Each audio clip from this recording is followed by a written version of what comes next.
I wanted to speak on this from the side of me deciding that I wanted to be an artist full time, and then I started getting serious collectors, and they started questioning the materials I used. They requested a certificate of authenticity, and so it forced me to do research and be more accountable in my process. And I have a story, but I do a lot of work in pastel, so a lot of people are like, oh, pastel is going to deteriorate over time, kind of deal.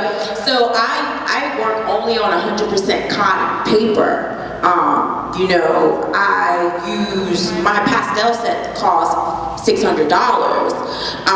So this archival paper, it has a certain pH, so it won't deteriorate with time. The pH of my pastel is at a different level. So when people ask me questions about my work and just ask me to justify my price, which is another thing I had to start to, my earlier pieces aren't valued as much because honestly I just had copy paper that I drew on, and it's like, hey. But you know, when I was like, okay, I'm going to do this and I'm going to be a full-time artist, I had to come up with a certificate of authenticity. I had to have an attorney make sure it was okay, because there were things like copyrights that I wanted to maintain. I even have in my certificate of authenticity that I have the right to ask them permission to use my work for a show in the future if I request it. So these are all the things that I had to take a step back and say, okay, this is what it means to be an artist entrepreneur and not be this stigma that a lot of people have connected to being an artist. So for me, like, not only is it an investment on the collector's side, it was an investment on my side as an artist to make my art justifiably worth being invested into.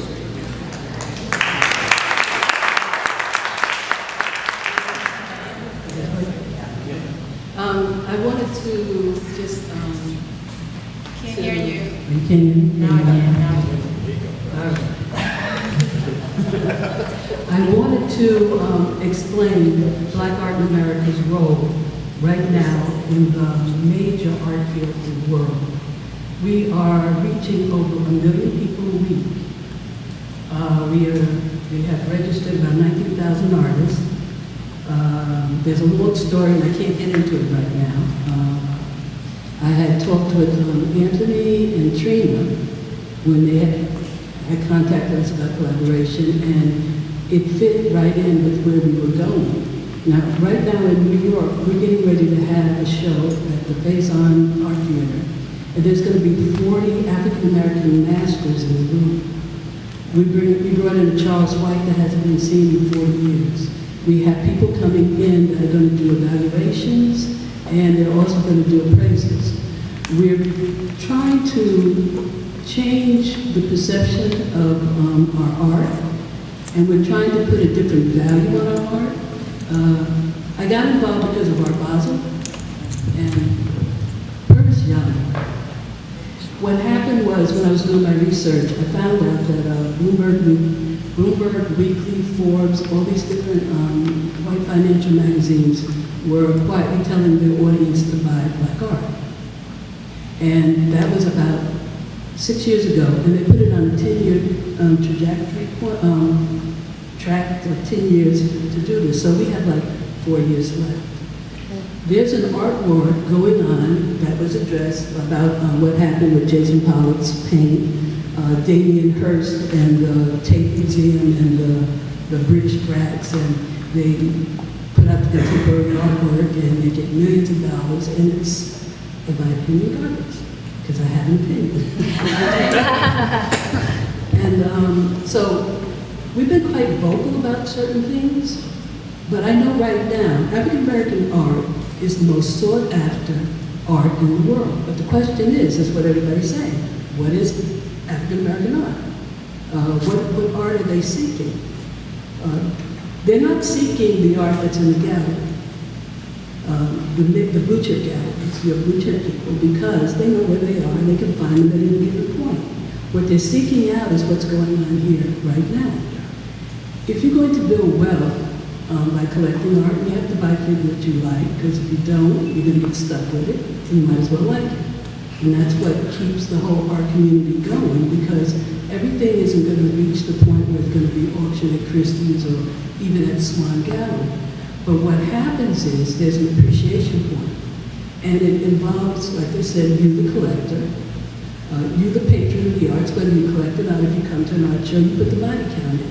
Museums and galleries and institutions like this, they need people to come through the doors. You do it by bringing your children, because they're going to be the future. You amass a collection, but who are you going to leave it to? If you don't instill into your children an appreciation for what everyone else in the world is seeking from our community. They want to take the art now out of the community, which is okay, because what happens is your wall space opens up, you come, you find new artists, and you keep the cycle going. I can't get into all of the details, but what's happening right now, there's a lot of people coming together on the subject.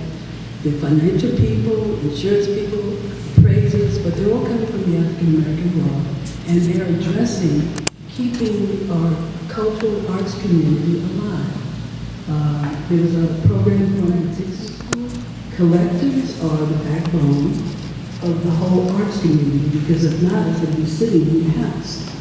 So you have to get a mind to what the collectors want and what they're seeking out. And you have to bring the collectors together. When we did our Basel, we weren't concentrating on the artists, we were concentrating on one thing, collectors. We went to their affairs and we picked out their collectors. And then we want to bring those collectors back to this community. And that's the mission of Black Art in America. And this is Najee Dorsey is the founder of it. He's an artist and he's also a collector.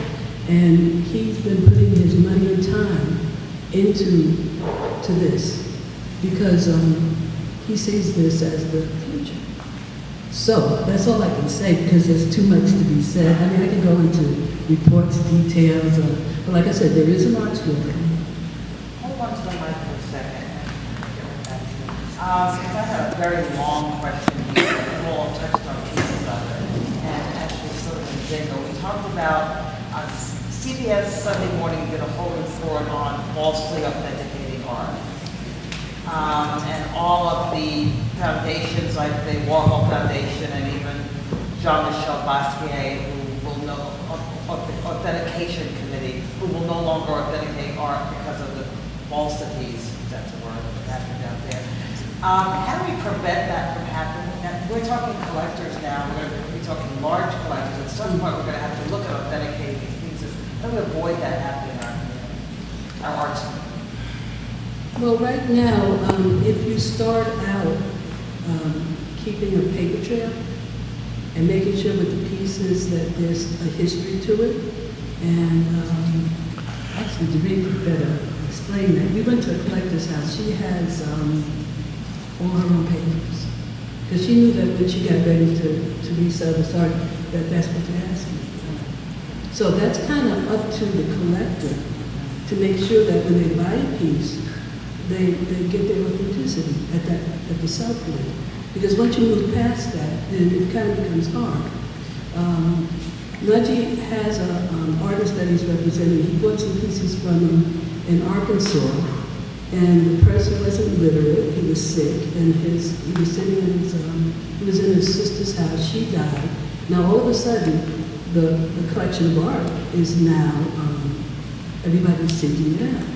But it was impossible for him at the time to get it. So he went back to Arkansas with his wife, and they actually found the gentleman. And so now they're trying to backdate it. But that's something we need to do with all our papers. Everything. I'm the number one suspect I should be in jail. It's all sitting in paper. No, but you know.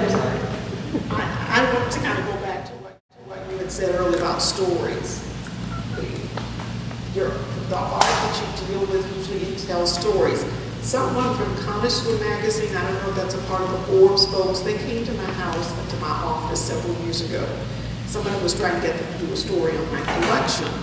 And I don't think I really wanted it to happen, but anyway, the lady was very interested in all of my work, the art pieces that I have, but what she kept saying was, you have a story behind every piece.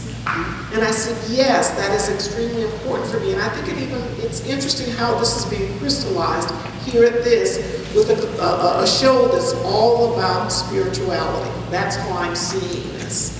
Because it's so important with that connection. Interesting, in those same, I know we keep saying collectors are important. I think that in that mix, dealers have not been in the equation for most African American art. Dealers have not been in the equation, okay? Because I know several artists, and I've been trying to tell them, you have got to send your work to the auction houses. Let the dealers and everybody, and most African American artists who are still alive and creating their artwork, they have a difficult time letting their artwork go to a third party, being to the auction house and to the dealers. But it's usually been the dealers now. Things are changing, as I said, they are evolving, but that's a slow process. So it's very, very interesting. I do recall, and I don't know how many people remember, when the Barnett Aiden, when Dr. Adolphus Ely brought the Barnett Aiden collection down to Palm Beach County in Boca Raton. And right after it was sold, and it made, I think, the headlines of either the Wall Street Journal or the New York Times, saying that this is the most that black art is ever sold for in the entire world. That collection sold for $4 million. And I asked Adolphus Ely, how did you, a professor from Howard and the great culture of DC, come down to the wasteland of South Florida, we're into beaches and tennis, but even still, I was very involved with the Palm Beach County Cultural Council and making the Kravis, and all these wonderful things happen in Palm Beach County. But it was interesting, and there was one other thing that he said to me that I thought was very important, and I'd forgotten about it, and I shared it with somebody a few days ago. And it was interesting, because he was trying to work with some people in Europe, and I don't remember if it was in Switzerland or Holland or where it was, but they had basically said to him, we're going to do everything to help you make memorabilia of African American art, note cards, plates, all of those kinds of things, because we are finding in Europe that there are no American museums in America. There are none.